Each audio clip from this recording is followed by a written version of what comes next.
So yeah, I just don't know if you're an opposing team, what do you give up for Russ? And I guess like, let's kind of move the transition of the conversation that way. Like, I don't know outside of the Kyrie Irving potential move for 2 first-round picks that I have seen a deal that makes sense across the board for everyone. The Kyrie one, where it's Kyrie for Russ and the Nets get 2 first-round picks, that makes sense to me. Uh, the Pacers one, where it's like Buddy Hield and Miles Turner, I felt like Lakers fans were like, yeah, like we'll give up like a first rounder or a few second rounders with that. And it's just like, no, like the Pacers are going to want a first round pick to take on Russ alone.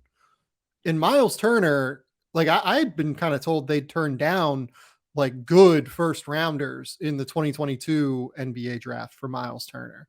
So I don't really. So it's going to be multiple first round picks for a Buddy Hield, Miles Turner deal. For the Jazz, like, you mentioned Boyan, Jordan Clarkson, Pat Beverly. I like that deal to an extent. I like Buddy Hield and Miles Turner more, and I'd rather just give up the multiple picks to do that if Kyrie isn't on the table.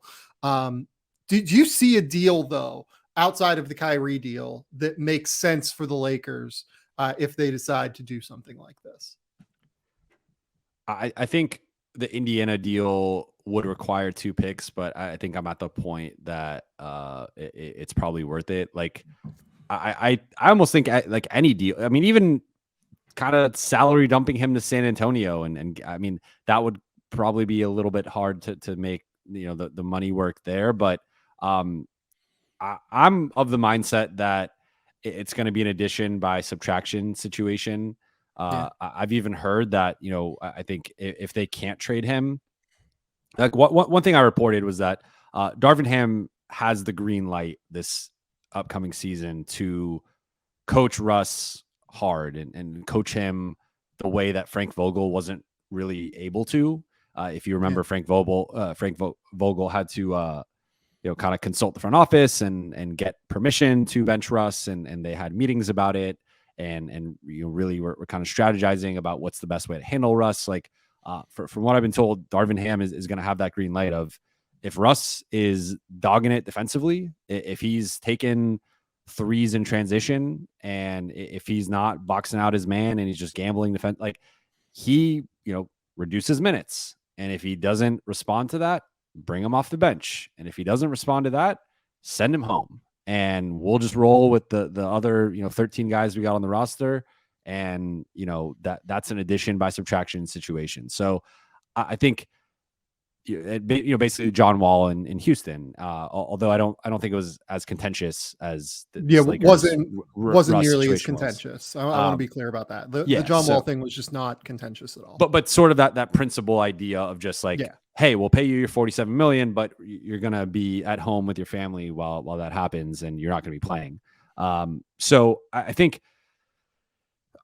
Honestly, like I think any of the deals are worth it. Now you can. Where I quibble is like, is it worth 2 picks to Utah for like that package? Or if Charlotte maybe re-enters the mix and it's Gordon Hayward and something else for like, I don't know if 2 picks is worth it then, but and there's interesting, like you could do a pick swap. You can do a lottery protected pick. Like there are kind of ways to make it optically be 2 picks, but not technically be 2 picks. Obviously you're well-versed in that, but I guess I just think like if you're the Lakers, and I know you want to get into like the hierarchy, but like I view their range right now as like probably a 6 to 9 seed.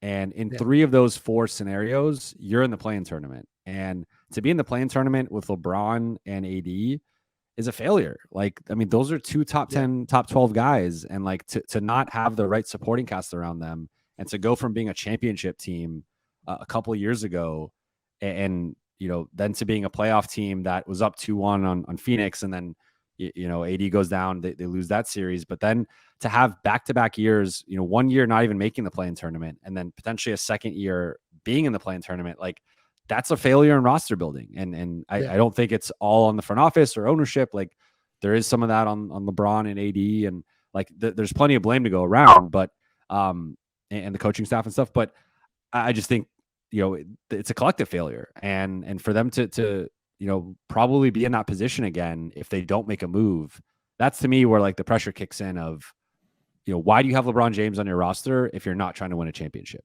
Like Right. it doesn't make sense. And Rob Pelinka talked about it at his exit interview that he was like, I want to, I'm like the steward of the end of LeBron's legacy. And like, if you are viewing it that way, then you got to go all in. And Yeah. who knows? Maybe they make the best possible offer to Brooklyn, and Brooklyn says no. We want to keep Kyrie. Like, okay, then move on to Indiana. And if Indiana says no, then move on to Utah. Like, but you got to do something, because Yeah. I think there's a chance that if they get the right pieces, like that 2020 team, on one hand, I think was better than people gave them credit for, but on the other hand, like it really was LeBron and AD and some really nice fitting two-way role players. And if you Yep. can get that mix around them again, maybe you don't win a championship. The top of the league is loaded, but at least you give yourself a shot where in a 7-game playoff series, no one wants to face a healthy LeBron and AD. Like that's going to be tough, no matter how bad the supporting cast is. So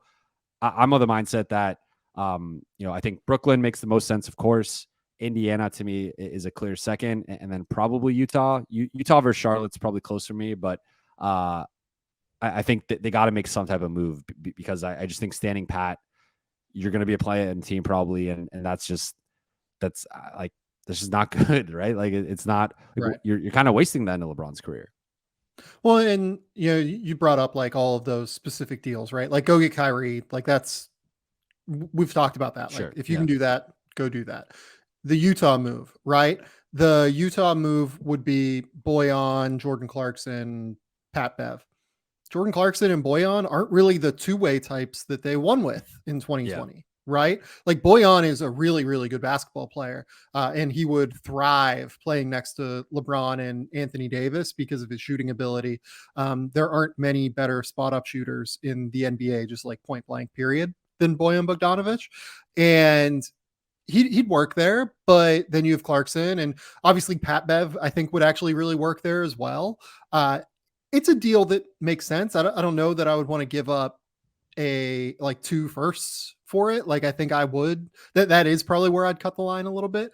Yeah. I do think the Pacers deal makes them like pretty drastically better because I think Miles Turner makes them drastically better. I mean, he's an With my ideal front court fit with LeBron and AD. Yeah, He like just, with his ability to shoot and his incredible impact as a rim protector defensively. This is a team that when they won the title with Frank Vogel, they really liked playing big. It would help the wear and tear on both Miles Turner and Anthony Davis, I think, to play together to some extent.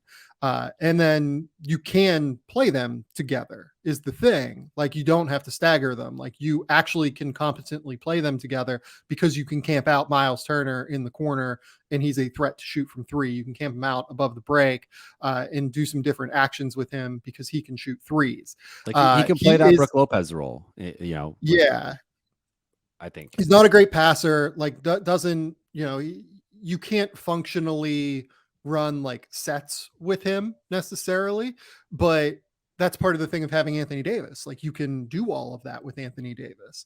And you don't need Miles Turner to be like your downhill rim runner. You don't need him to be like your short roll threat.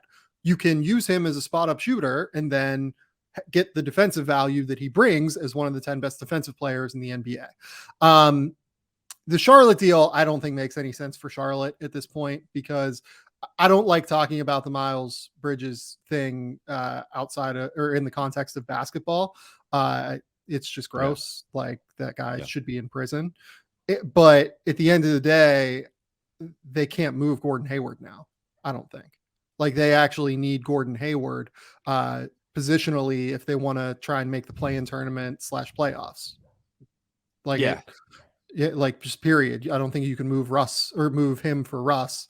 I think that if none of this had happened with Miles Bridges, maybe they were in that position. That's a good counterpoint. But, Miles Bridges should be in prison. I mean, I guess you could also do Rozier.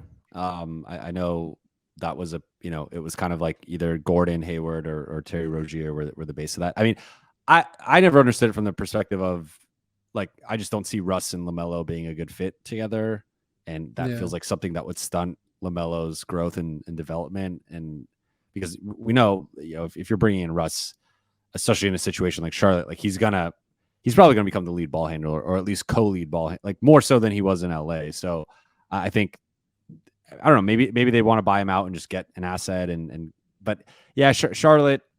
Now that I think you brought up a good counterpoint with the Gordon Hayward situation and kind of his value there now. I mean, New York's been another one that's been mentioned with, kind of trading one problem for another with getting back Julius Randle, who I think Oh, is I a don't better like player. that at all. But yeah, that's not like a great fit. I Yeah. was wondering if maybe there's a way to do like a Utah, New York, LA 3-way where you get Donovan to New York, and then, kind of there's something there. But yeah, I mean, I think it's. But the thing with Brooklyn though is you just don't know what Brooklyn wants, and I've heard different things on it where, I've heard they want to clean house and just, like, take back the organization from KD and Kyrie, and like it was just such a toxic environment and has become even more toxic this offseason. And then I've also heard they're looking for a win now trade for KD, and they want to keep Kyrie now. And like, if they do the Boston trade, for example, like, let's go to war with Kyrie and Jaylen Brown and Marcus Smart and Ben Simmons. And like, that's not a contender, but that's at least like, probably a 5 or 6 seed in the East. So I don't know. I think it really depends on like what Brooklyn wants, because if Brooklyn's cleaning house and they just want to recoup assets, Lakers giving them 2 picks is probably as much as they're going to get from anybody for Kyrie. I don't think they're going to get a much better Right. offer.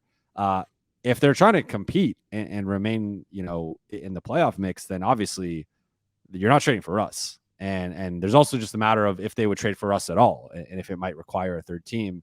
But if you drag in a third team, they're going to want an asset. And like, the Lakers are sending 2 picks to Brooklyn, you can't just pull a third pick out of a hat and send it to this other team. So they're in a tough spot. I think. Yeah. The only way it works is if Brooklyn is rebuilding.